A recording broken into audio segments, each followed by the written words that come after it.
Ernest Hemingway once wrote, "The world is a fine place and worth fighting for." I agree with the second part. But is it? The world of Seven is one that appears to not really make any sense, and the excessive rain acts as a cleaning agent for a city that's morality matches the external decay that the rain is trying to clean, but to no avail. At its core, Seven is a story about the forces of optimism coming into conflict with those of the forces of pessimism. And it's easy to see how the main character of this film, Detective William Sommerset, played by Morgan Freeman, is disillusioned, but is he apathetic? Which is what people typically think when they think of this film, but that's the actual theme. And of course, we're going to be exploring that as well as the world of Seven, of which what I mean by that is the world that takes place in. However, I want to say this before we fully dig into this, before I explain to you guys how this video is going to be structured, how it's going to be broken down, that this particular video here will be more about the dynamic of Sommerset and Mills both. It's going to be mostly about Sommerset and the world itself, and the follow-up to this video is going to be more about John Doe. Don't worry, we will be hitting on John Doe and the themes and what exactly created him, but that right there will be let's just say explored much further in detailed, as well what he actually envied in video number 2. But getting back on track, so the first thing that we're going to be discussing is the world of Seven, and then we're going to be discussing Detective William Sommerset and his disposition, his actual situation, seeing how it is that he is the senior police officer that is retiring, and for the most part it is Sommerset's story. And then we're going to be talking about the relationship, the dynamic between him and Mills, and then we'll be speaking about Mills, and then we'll be coming to the overall conclusion on the world itself and also the end as well. So with that right there out of the way, make sure you guys, please, if you guys would like to, please go ahead and hit the like button. If you can, please share it. I would love to get you guys' thoughts on this video. Please comment below and let us go ahead and get started. Yes. No. Today. We're talking about everyday life here.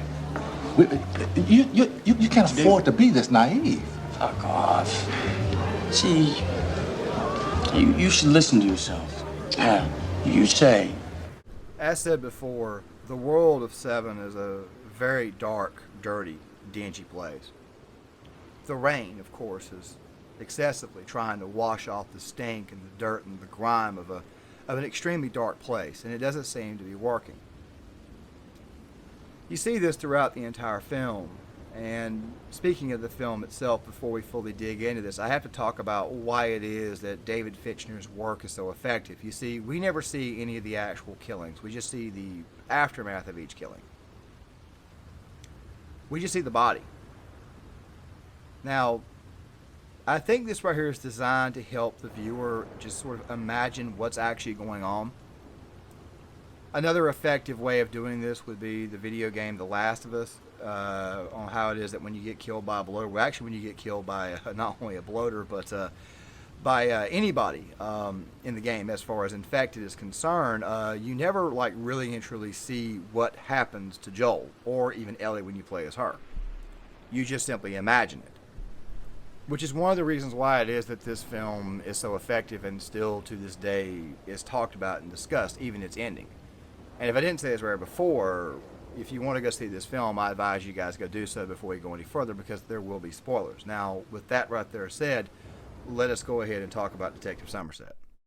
Detective Sommerset is world weary. He's tired. You can tell that he's, I wouldn't say he's, well, you kind of see a little bit later on that there is some frustration, or there has been some frustration in him that's been mounting for a while. For example, many people forget that the very beginning of the film, we don't start out with the murder of our gluttony victim. We actually start out with a different murder.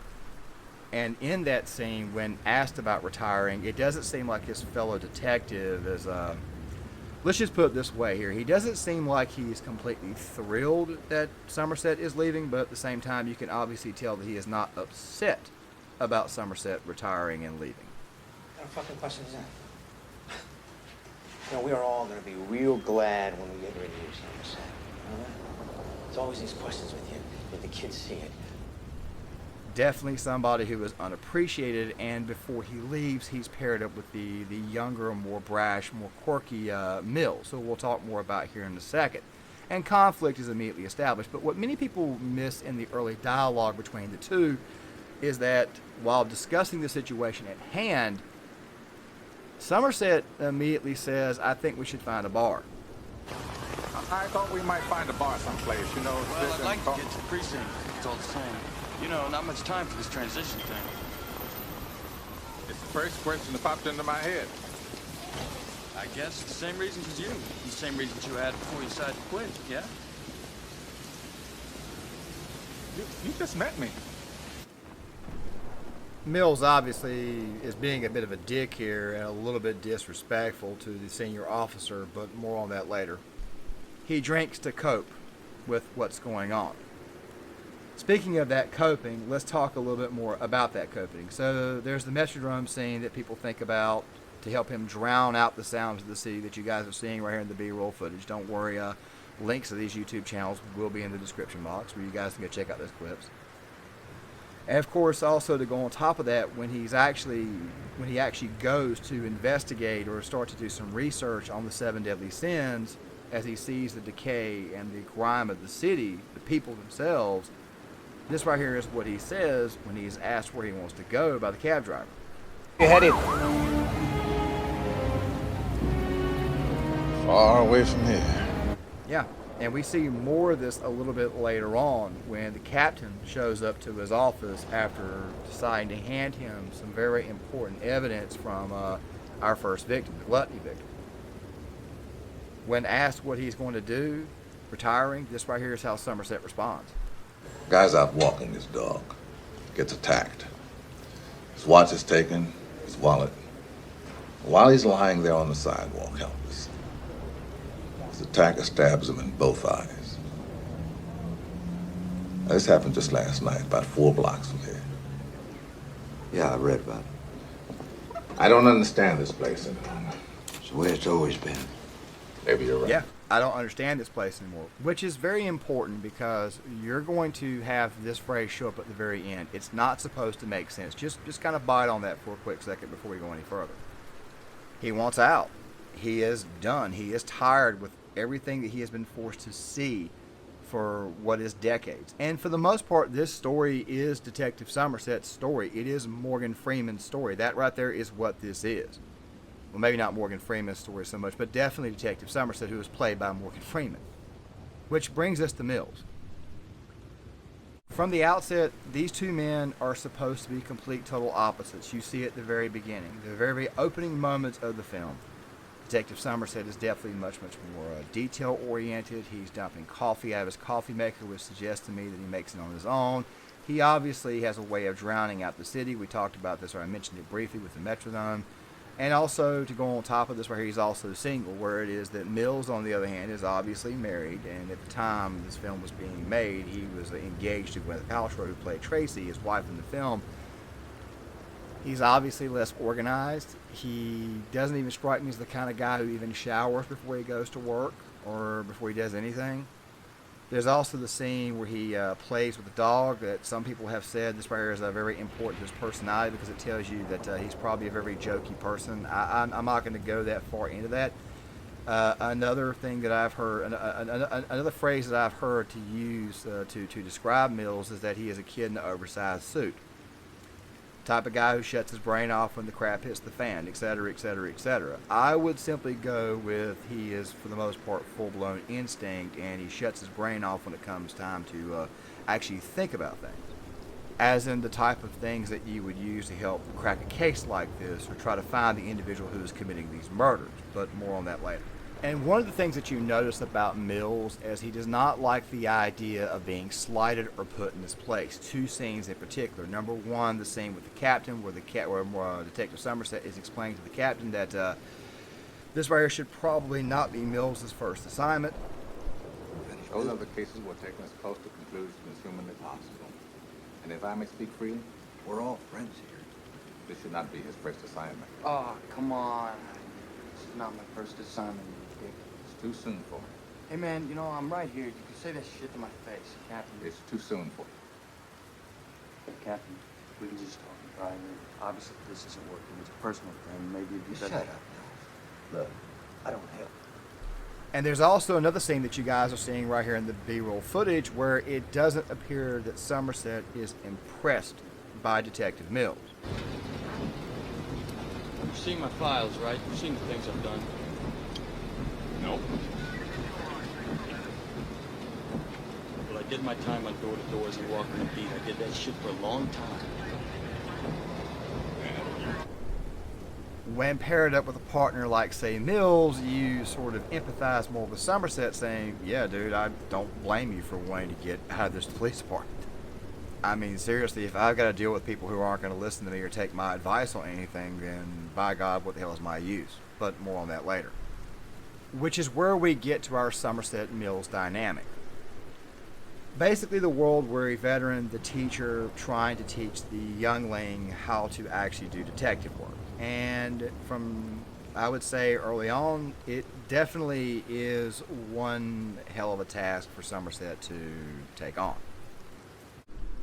And Mills's impatient nature has a tendency to get the better of him, and honestly, it frustrates Sommerset. I mean, it frustrates him immensely. Let's take a look at some of the things that happened while these two were around one another. So the first thing that comes to my mind is obviously the scene involving the photographer. After victim number 3, our sloth victim, Mills completely goes off on a photographer who was taking pictures of him and Sommerset, which, by the way, that would obviously frustrate me. I'd want to know why you were doing this, but that photographer is very, very important, as you guys will see a little bit later on. Like I said, spoilers in this video. I advise you guys to go check it out.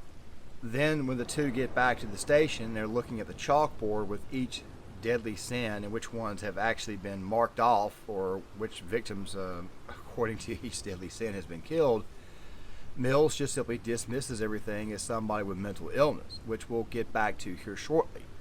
Sommerset, on the other hand, is taking a much, much different approach, a much, much more patient approach, and decides to contact a friend of his from the Bureau. While trying to gather information on certain books, certain titles, certain topics being read about that are actually in the Dewey Decimal System or the library system. So that way you might get an idea or a lead on who this killer may be. Mills actually gets frustrated. I mean, check it out. All right. By telling you this, though, I'm trusting you more than I trust most people. Good, because I'm about ready to punch you. No need to say that. I mean, if anything, Sommerset here is actually trying to find the killer. Meanwhile, Mills, on the other hand, he's not really doing anything except moping about. And then, of course, when the two men go to John Doe's apartment, you see more of this impatience play out.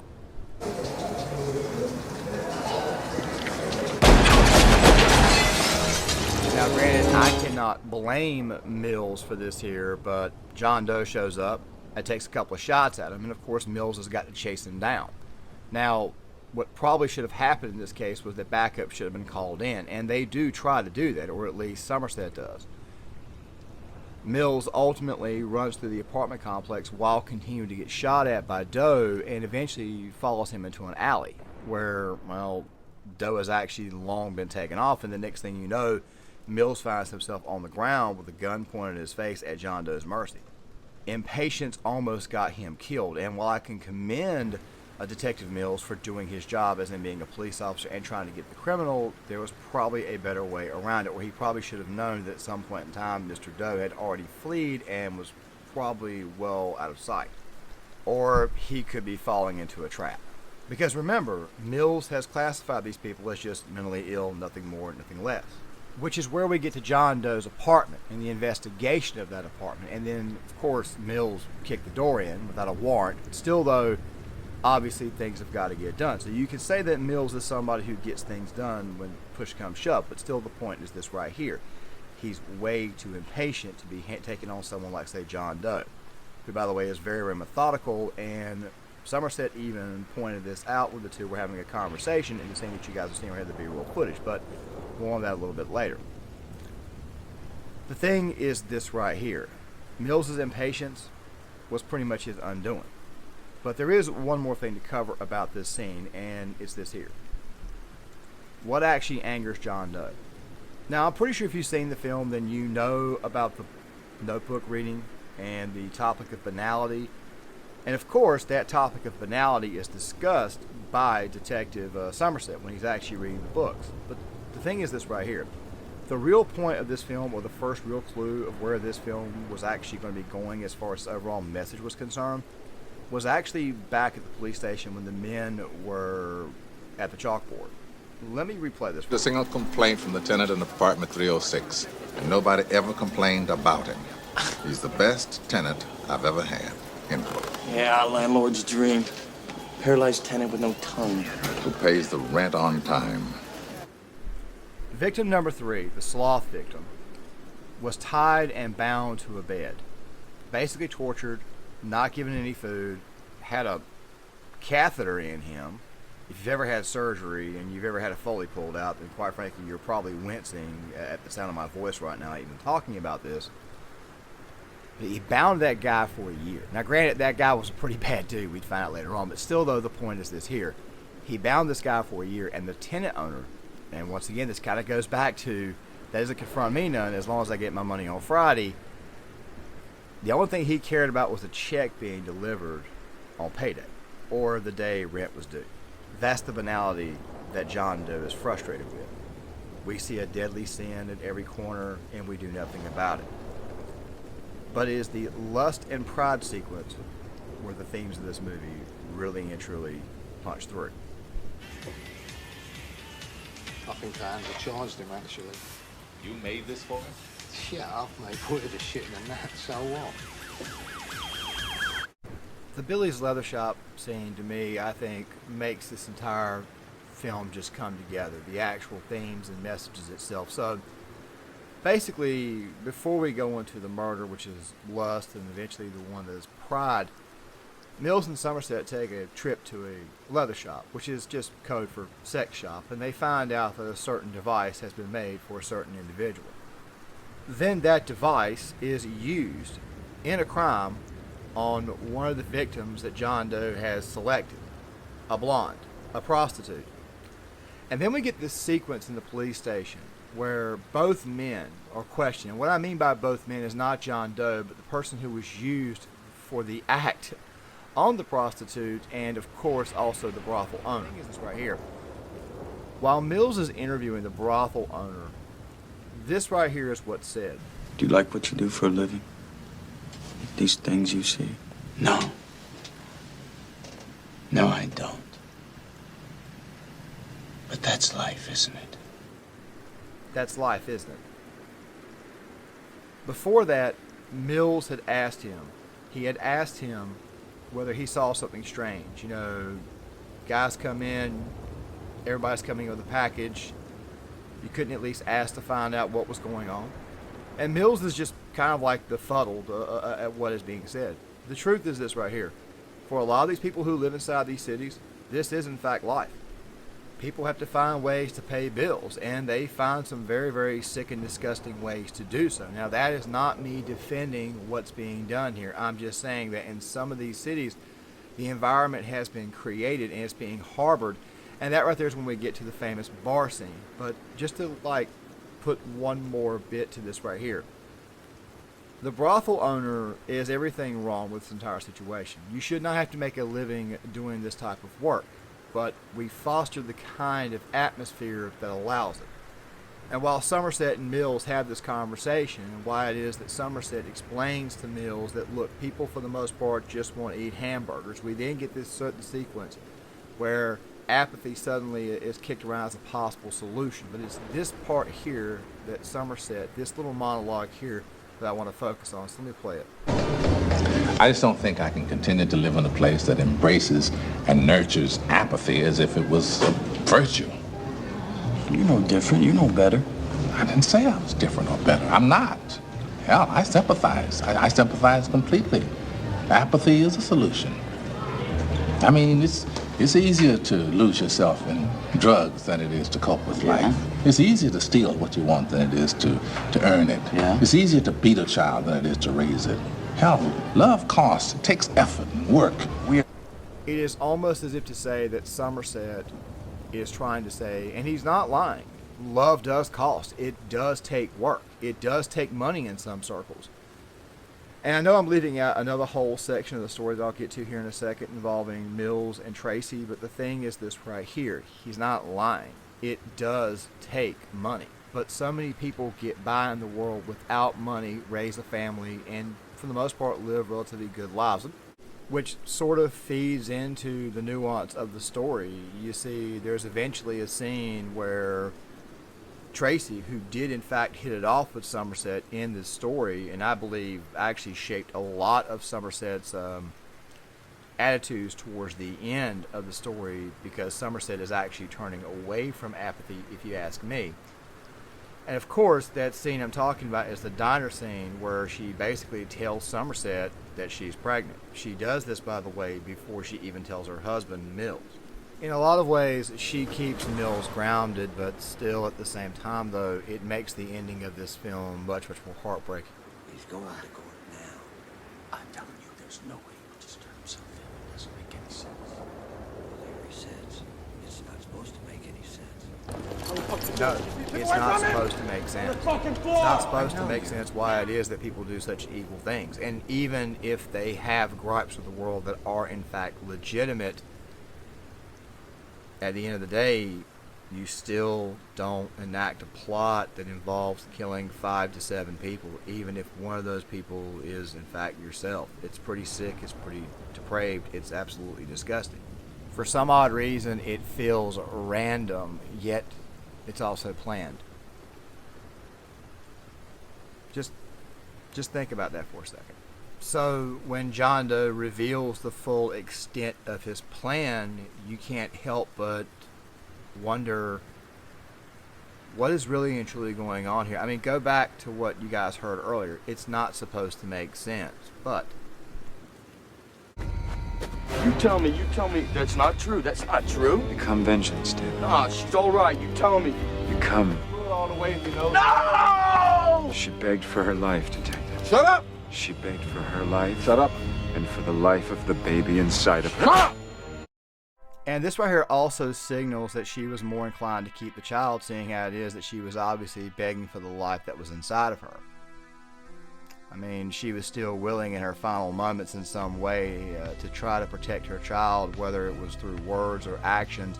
She was at least trying to do that, at least trying to get through to John Doe that what he was doing was obviously wrong.